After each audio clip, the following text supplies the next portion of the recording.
sy nitsodrano tonono miara Jesosy Kristy tsika hitahinareo an'ilay tompo ka iavinareo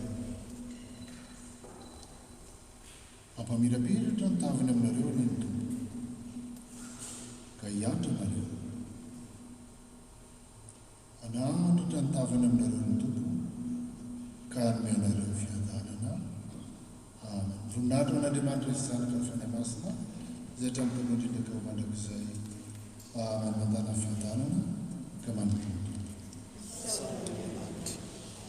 Miala tsiny fa tsy fantatra ity zany liturgie dety tsy fantatra efa manao le izy nareo any Sergie fa liturgie zany ataon'ny FPMA mandra-patongan'ny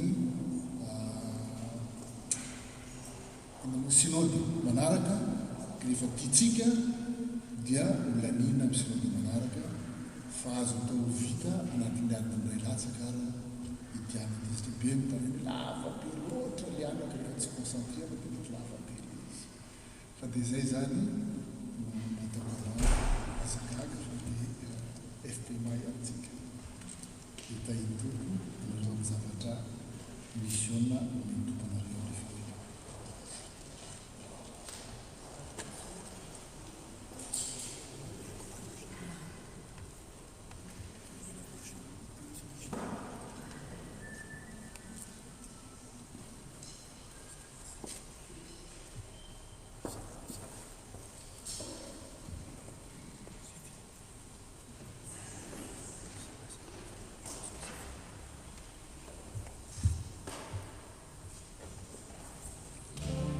dia mangataka ny atoko-pira hitsarany daholo